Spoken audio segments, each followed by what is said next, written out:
देवता हो या दैत्य हो, राक्षस हो या मानव, नीति का पालन करना सबके लिए अनिवार्य कहा गया है।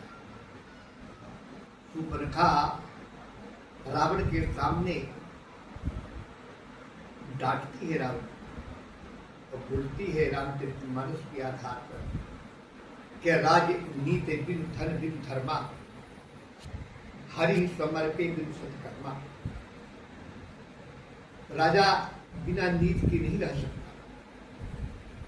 यदि नीति का पालन नहीं करेगा तो राजा अपने राज्य को सुचारू रूप से नहीं चला सकता। राजनीति बिन और धन बिन धर्मा। अब कोई व्यक्ति यदि चाहे कि मैं धनी बन जाऊं तो धर्म को उसको पालन करना ही पड़ेगा। यदि धर्म की उपेक्षा करता है तो कभी धनी नहीं हो सकता।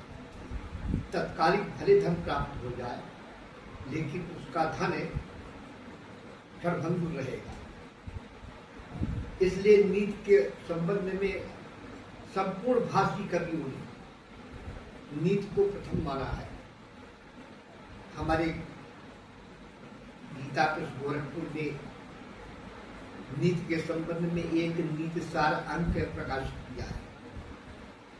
उसमें से संपूर्ण नीति वेत्ताओं के नीतियों का वर्णन है। जैसे महाराज चाणक्य की नीतियों का वर्णन है, विदुर नीति, भरद्वाज नीति, कौटिल्य तो चाणक्य ही को कहा गया है।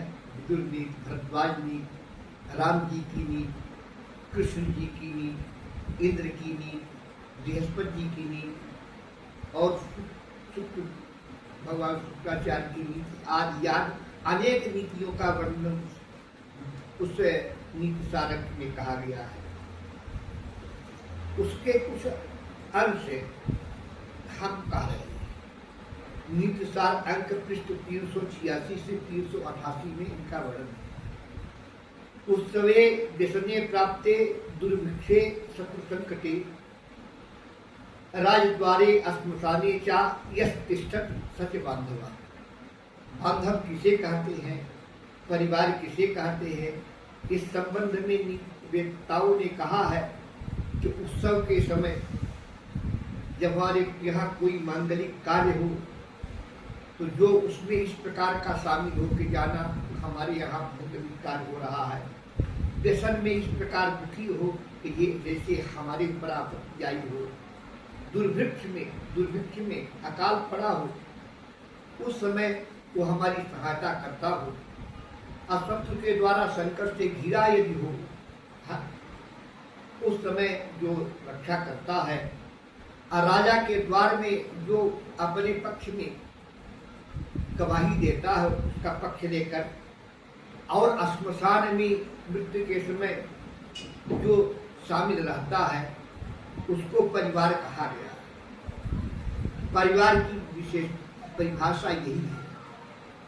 आजकल देखा जाता है कि उत्सव में, व्यसन में, दुर्भिक्ष में, शत्रु के संकट में राजद्वार में तो लोग नहीं जाते, लेकिन औपचारिकता निभाने के लिए श्मशान में लोग प्रवेश कर जाते हैं। तो बांधव के लक्षण में ये जो है केवल औपचारिकता है। इसलिए बांधवों के लिए इतनी चीजों का ध्यान रखना चाहिए जिसको हम अपना बांधव मानते हैं कि हमारे बांधव है, उसके उत्सव में, उसकी आपत्ति में, उसके दुर्भिक्ष में शत्रु के द्वारा घिरा हुआ हो, राजा के द्वार में गवाही देने के लिए, पक्ष रखने के लिए वहाँ अपने बांधवों के साथ अवश्य जाना है। श्मशान में तो लोग जाते ही जाते हैं। नीति का ऋण करता पिता शत्रु माता चा व्यभिचारिणी, भार्या रूपवती शत्रु पितृ शत्रु अपंडिता। नीति शास्त्रों ने कहा है कि जो पिता अपनी मृत्यु के बाद पुत्रों पर ऋण सौंप कर जाता है कि पुत्रों को वो ऋण चुकाना पड़े, वो अपने वो पुत्रों का शत्रु है। अब माता क्या व्यभिचारिणी, और जो माता व्यभिचारिणी होती है वो भी पुत्र की शत्रु है। अब भार्या रूपवती शत्रु, और रूपवती भार्या सुंदरी स्त्री भी एक तरह से शत्रु के मान ली है, क्योंकि वो उसके रूप पर आकृष्ट होकर बहुत लोग दृष्टि से देखते, हो सकता है कि वो कुछ गलत कर निर्णय ले। अब पुत्र शत्रु अपंडिता और मूर्ख बालक भी शत्रु माना गया। उद्योगो नास्ति दारिद्र्यम जप्तो नास्ति पातकम मौनी क्या कलहो नास्ति नास्ति जागरतो है। उद्योगे नास्ति दारिद्र्यम, यदि हम उद्यमशील हैं, है ना, हमेशा कर्मठ है ना, तो हमें कभी दरिद्रता प्राप्त नहीं होगी। हम विकास की तरफ बढ़ते हैं, उसके लिए उद्योग करते हैं, तो हम कभी दरिद्र नहीं बन सकते। दारिद्र्यम नास्ति जप्तो नास्ति पातकम, और दिन रात काम करने के बाद भगवान का स्मरण है, भगवान का पूजन, भगवान के तीर्थों में जाए न जाए, लेकिन भगवान के पवित्र नामों का जो स्मरण करता रहता है, कभी कभी उसको कभी किसी प्रकार का पातक नहीं सकता। जिस प्रकार हम हमेशा कपड़ा तो पहनते हैं, गंदा हो जाते हैं, लेकिन उन कपड़ों को, उसकी गंदगी को, 4-6 दिन की गंदगी को हम एक बार कपड़ा धुल करके साफ कर देते हैं, उसी प्रकार भगवान का नाम लेने से उसके मन वचन कर्म के पापों का नष्ट हो जाता है। इसलिए भगवान का नाम लेने से किसी प्रकार का पातक नहीं। मोह में क्या कल हो ना, ये दो लोगों का झगड़ा हो गया हो रहा हो, विवाद चल रहा, तो उस समय झगड़ा को नष्ट करने के लिए, कलह को शांत करने के लिए मौन हो जाना कलह को नष्ट कर देगा। हम बात करते चले जाएं, दूसरे की बात का उत्तर देते चले जाएं, इससे कलह बढ़ता चला जाएगा। यदि हम वास्तव में होशियार हैं, वास्तव में जानकार हैं, तो हमें विपक्ष वाले की बातों का उत्तर नहीं देना चाहिए और हमें चुपचाप रह जाना चाहिए। उससे यही सोचे कि हार गया है, लेकिन कलह से बच जाएगा। मौनी क्या कलहो नास्ति नास्ति जागृतो है, और जो हमेशा जागता रहता है उसको किसी प्रकार का भय नहीं। जागरण करना मानी रात के जागना ही नहीं, जागना माने सतर्क, हमेशा सतर्क रहता है। प्रत्येक कार्य करने में, दिन में, रात में, प्रत्येक सतर्क है ना। पहले सोचे फिर समझे तब करे, यही जागना है। हम करने को लगे लेकिन सोचे नहीं कि हमको एक काम करना है, किसी करना चाहिए, हाँ, आप फिर समझे नहीं कि काम करना है, कैसे करना है। अब हम करने लगे तो हम जाग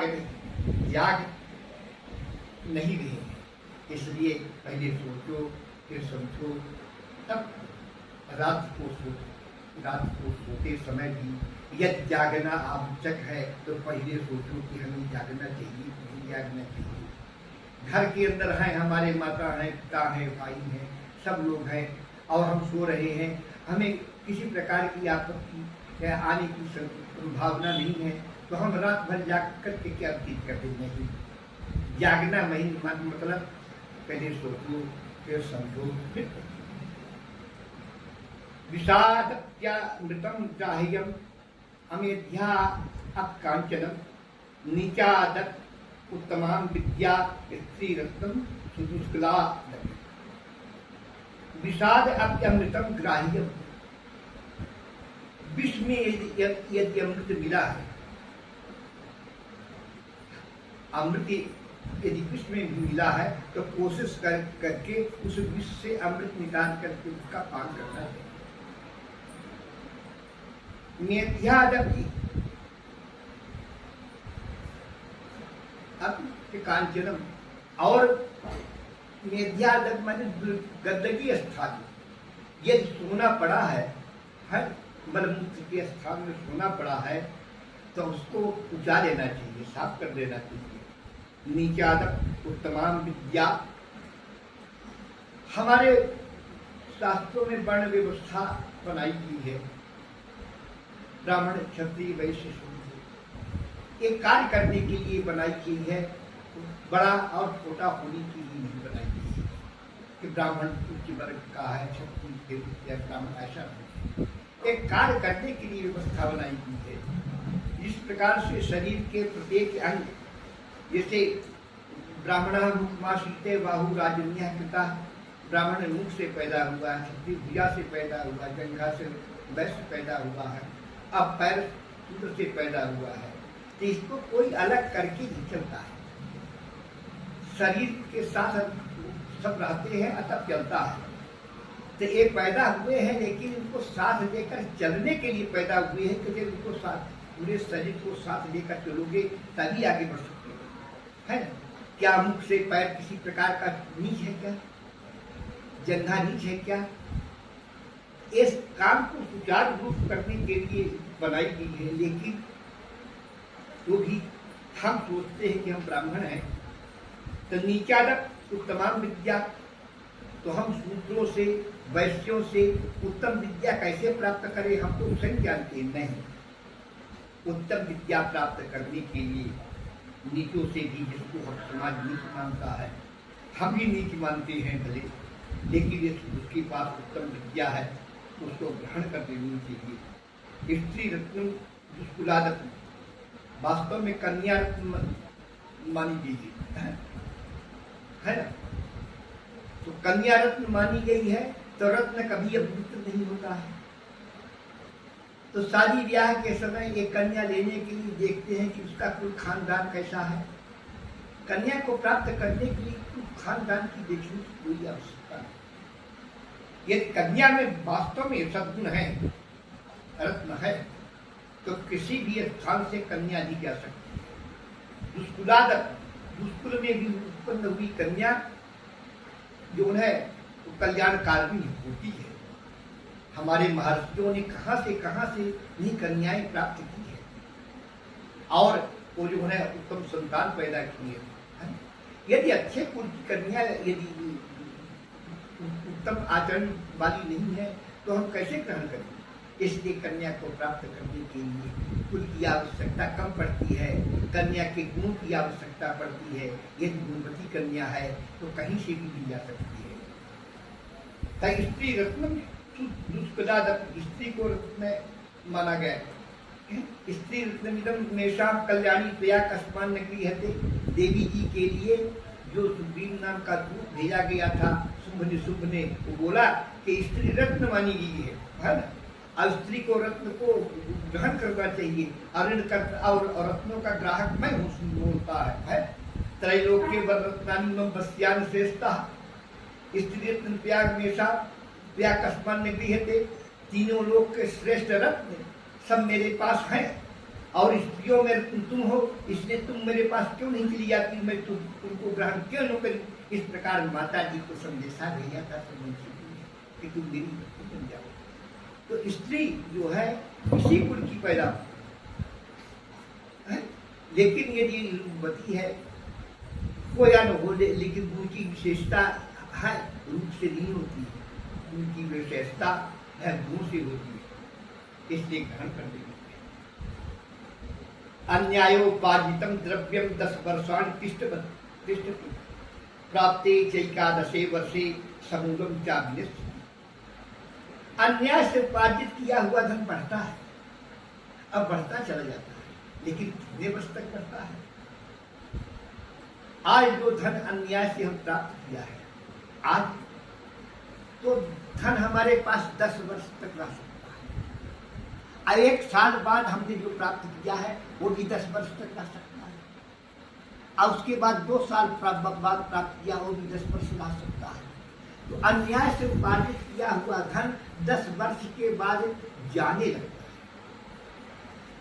और जाते समय अन्यायोपार्जितम द्रव्यम 10 वर्षेण तिष्ठति, प्राप्ते चैकादशे वर्षे समूलम सा विदुषति, तो 10 वर्ष तक रहता है। एक 11वां वर्ष प्राप्त होने पर वो ब्याज समेत नष्ट हो जाता है। बहुत लोग सोचते हैं कि अन्याय है, अन्याय के द्वारा धन प्राप्त किया है तो नष्ट क्यों नहीं हो रहा है, नष्ट हो रहा है, लेकिन 10 वर्ष के बाद होगा। अब 9 वर्ष बाद यदि तो कोई उपार्जित किया है तो धन तो 10 वर्ष तक रहेगा, है, तो उसका वो धन रहता है, लेकिन कब तक? 10 वर्ष तक। अब एक समय आ जाता है कि जब वो अन्याय बंद कर देता है, उपार्जन बंद हो जाता, आवक है और जावक है। अन्याय के द्वारा उपार्जित धन रोज प्राप्त कर रहा है तो रोज तो नष्ट नहीं होगा भैया, 10 वर्ष तक तो रहेगा।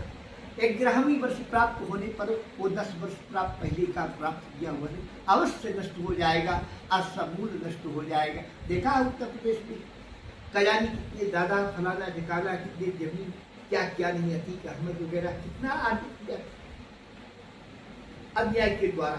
आज है क्या? आज समूल नष्ट हो गया है। इस प्रकार अन्याय के द्वारा उपार्जित धन ही करना चाहिए। धन हम वही प्राप्त करें जो हमारे न्याय परिश्रम के प्राप्त किया हुआ है। परिश्रम के अलावा एक इंच धन, एक कण भी धन ने जो हमारी परिश्रम से प्राप्त नहीं हुआ है उसको ग्रहण नहीं करता, और तब उसका ग्रहण किया हुआ धन वो जो है सबीज होता है। सबीज माने कि जिस बीज को बो देने से और बीज फिर से बिया वो सबीज होता है। और निर्बीज माने जैसे भुजा हुआ चना बोने से नहीं जमेगा, लेकिन कच्चा चना जब जाएगा। तो धर्म से प्राप्त किया हुआ धन सबीज होता है, मतलब वो फिर बढ़ता है, और अधर्म के द्वारा प्राप्त किया हुआ धन निर्बीज होता है, वो घटता है, नष्ट हो जाता है। ददाति प्रतिगृह्णाति भूयाम आख्यति पृच्छति भुंक्ते भोजयते चैवं खड्गं प्रीति लक्षणम। प्रीत किसे कहते हैं? कहते हैं कि हमारे मित्र हैं, बड़े प्रेमी हैं, है ना। तो इसका लक्षण क्या है कि प्रेमी है? विचार करना चाहिए। प्रीत के लक्षण यदि उसमें आते हैं तो विचार करना चाहिए। ददाति प्रतिगृह्णाति गुह्याम आख्यति पृच्छति भुंक्ते भोजयते चैवे खड्गं प्रीति लक्षणम। जो आवश्यकता पड़ने पर, मित्र की आवश्यकता पड़ने पर जो धन देता हो, गुह्याम पृच्छति, और जो अपनी गोपनीयता को अपने मित्र के सामने बताता हो, और जो अपनी गोपनीयता, मित्र की गोपनीयता को पूछता हो, और जो भुगते भोजते चाहिए, जो कभी अपने मित्र के यहाँ भोजन करता हो, और जो कभी अपने मित्र को भोजन कराता हो, एक अच्छा प्रकार के प्रीत के लक्षण बताए गए। अब हम चाय पी लें, उसके बाद में